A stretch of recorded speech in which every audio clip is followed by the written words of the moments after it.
कोई भी दर्द इतना बाँझ नहीं होता कि उसे हमसफ़र या हमज़ुबान न मिले। और बात जब कविता की चल रही हो तो वह दर्द की गहराइयों में उतरते, गोती खाते, उभर कर भभक कर विस्फोट करती है। हम स्त्रियां सदैव प्रसव पीड़ा को दैहिक और मानसिक संताप से ऊपर रखती हैं। हम सृजनकर्ता की भूमिका निभाती हैं। जब हम वर्चस्व की लड़ाई लड़ रही होती हैं तो हमारा ममत्व कम नहीं होता, दोगुना हो जाता है।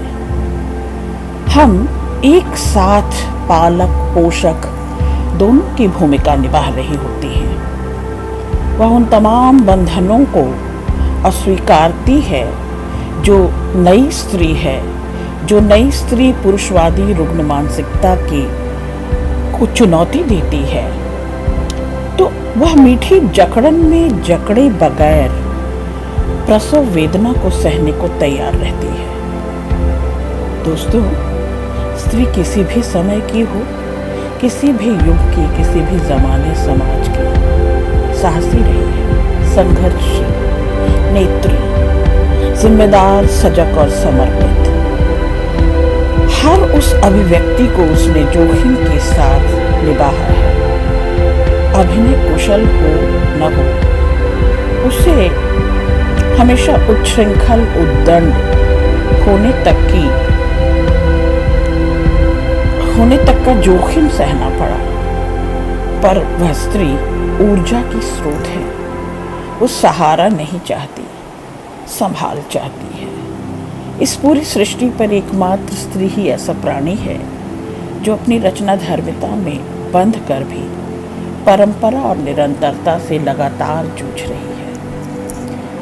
दोस्तों, आज मैं मुखातिब हूँ आपके साथ कात्यायनी की कुछ ज़रूरी कविताएं लेकर।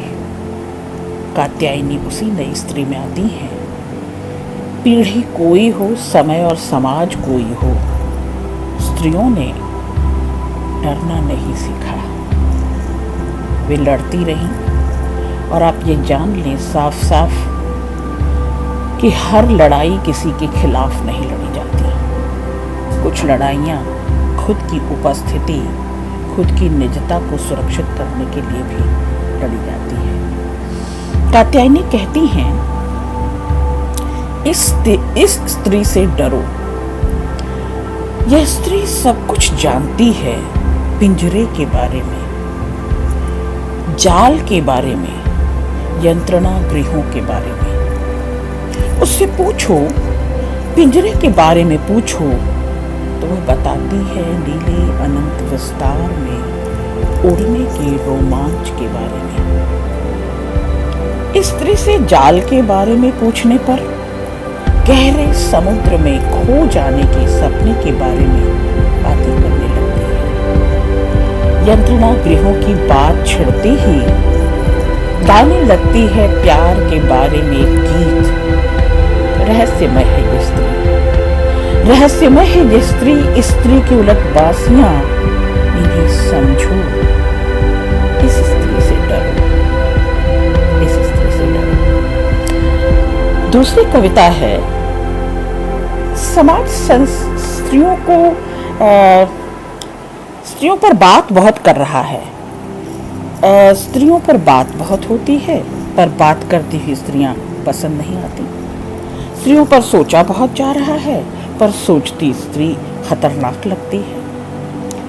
लिखती, पढ़ती, जोखिम उठाती मुखर स्त्री खतरनाक है, और सोचती हुई स्त्री तो सबसे खतरनाक है।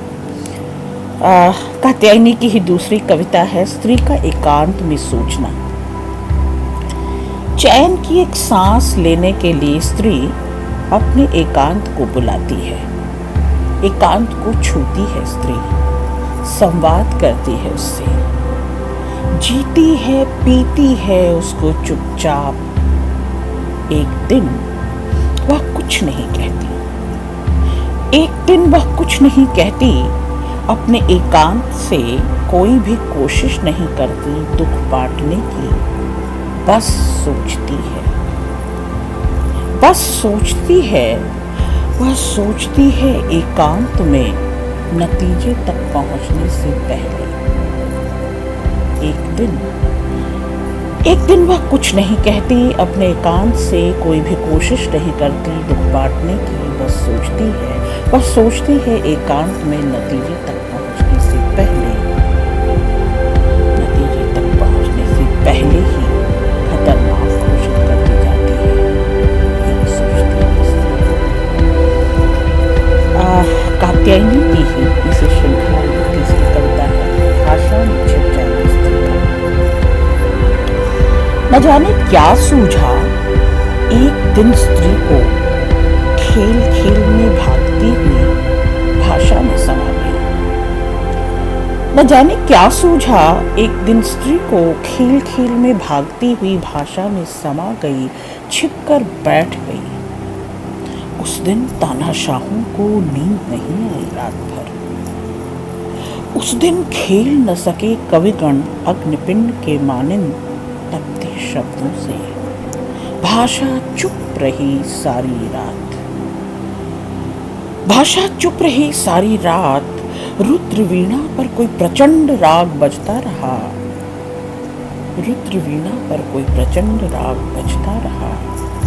केवल बच्चे निर्भीक गलियों में खेलते रहे।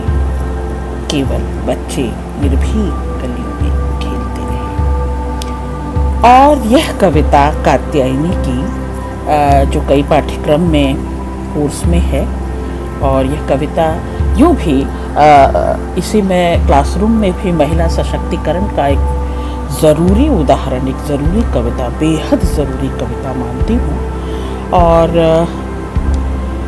सशक्त होती स्त्रियाँ, मुखर होती स्त्रियाँ, लड़ती भिड़ती झगड़ती उठती लड़खड़ाती, इन स्त्रियों का बिंब आप ही देखें कि वो जूझ रही हैं और संघर्षशील हैं, और इस संघर्ष को, इस त्वरा को बड़े मान से जीती हैं, ठसक से जीती हैं। ये कविता बहुत ज़रूरी कविता है कात्यायनी की, तो इसका उल्लेख किए बिना तो हम रह नहीं सकते। मैं पढ़ती हूँ। हॉकी खेलती लड़कियाँ। आज शुक्रवार का दिन है और इस छोटे से शहर की ये लड़कियाँ खेल रही हैं हॉकी। आज शुक्रवार का दिन है और इस छोटे से शहर की ये लड़कियां खेल रही हैं हॉकी। खुश हैं लड़कियां फिलहाल, खेल रही हैं हॉकी, कोई डर नहीं। बॉल के साथ दौड़ती हुई, हाथों में साधे स्टिक, वे हरी घास पर तैरती हैं। चूल्हे की आंच से, मूसल की धमक से दौड़ती हुई बहुत दूर आ जाती हैं। बॉल के साथ दौड़ती हुई, हाथों में साधे स्टिक, वे हरी घास पर तैरती हैं। वहां इंतजार कर रहे हैं उन्हें देखने आए हुए वरपक्ष के लोग। वहां अम्मा बैठी राह तकती होंगी कि बेटियां आएं तो संतोषी मैया की कथा सुनाएं और वे अपना व्रत तोड़े। वहां बाबूजी प्रतीक्षा कर रहे हैं दफ्तर से लौटकर पकौड़ी और चाय की। वहां भाई घूम घूम कर लौट आ रहा है चौराहे से, जहां खड़े हैं मोहल्ले के शोहदे रोज की तरह। लड़कियां हैं कि हॉकी खेल रही हैं। लड़कियां पेनल्टी कॉर्नर मार रही हैं, लड़कियां पास दे रही हैं, लड़कियां गोल गोल गोल चिल्लाती हुई बीच मैदान की ओर भाग रही हैं। लड़कियां एक दूसरे पर ढह रही हैं, एक दूसरे को चूम रही हैं और हंस रही हैं। लड़कियां फाउल खेल रही हैं, लड़कियों को चेतावनी दी जा रही है। लड़कियां फाउल खेल रही हैं, लड़कियों को चेतावनी दी जा रही है और वे हंस रही हैं कि यह जिंदगी नहीं है। इस बात से निश्चिंत है, हंस रही हैं। इस बात से निश्चिंत है लड़कियां, हंस रही हैं रेफरी की चेतावनी पर। लड़कियां बारिश के बाद की नम घास पर फिसल रही हैं, गिर रही हैं, उठ रही हैं, लहरा रही हैं। चमक रही हैं। लड़कियां बारिश के बाद की नमघास पर फिसल रही हैं और गिर रही हैं और उठ रही हैं। वे लहरा रही हैं, चमक रही हैं और मैदान के अलग अलग मोर्चों में रह रह कर उमड़ घुमड़ रही हैं। लड़कियां वे चीख रही हैं, सीटी मार रही हैं और बिना रुके भाग रही हैं एक छोर से दूसरे छोर तक। उनकी पुष्ट टांगें चमक रही हैं नृत्य की लयबद्ध गति के साथ, और लड़कियां हैं कि निर्द्वंद निश्चिंत हैं, बिना यह सोचे कि मुंह दिखाई की रस्म करते समय सास क्या सोचेगी। उनकी पुष्ट टांगें चमक रही हैं नृत्य की लयबद्ध गति के साथ, और लड़कियां हैं कि निर्द्वंद निश्चिंत हैं, बिना यह सोचे कि मुंह दिखाई की रस्म करते समय सास क्या सोचेगी। इस तरह खेलती रहती लड़कियां निसंकोच निर्भीक दौड़ती, भागती और हंसती रहती हैं। इसी तरह और हम देखते रहते उन्हें। पर शाम है कि होगी ही, रेफरी है कि बाज नहीं आएगा, रेफरी है कि बाज नहीं आएगा सीटी बजाने से, और स्टिक लटकाए हाथों में एक भीषण जंग से निपटने की तैयारी करती लड़कियां लौटेंगी घर। एक भीषण जंग से निपटने की तैयारी करती लड़कियां लौटेंगी घर। अगर ऐसा ना हो तो समय रुक जाएगा, अगर ऐसा ना हो तो समय रुक जाएगा। इंद्र मरुत वरुण सब कुपित हो जाएंगे, वज्रपात हो जाएगा, चक्रवात आ जाएगा। घर पर बैठे देखने आए वर पक्ष के लोग पैर पटकते चले जाएंगे। बाबूजी घुस जाएंगे गरजते हुए मैदान में, भाई दौड़ता हुआ आएगा और झूठ पकड़कर घसीट ले जाएगा। अम्मा कोसेगी किस घड़ी में पैदा किया था ऐसी कुलच्छनी बेटी को। अम्मा कोसेगी। बाबूजी चीखेंगे सब तुम्हारा बिगाड़ा हुआ है। घर एक अंधेरे में डूब जाएगा, सब सो जाएंगे।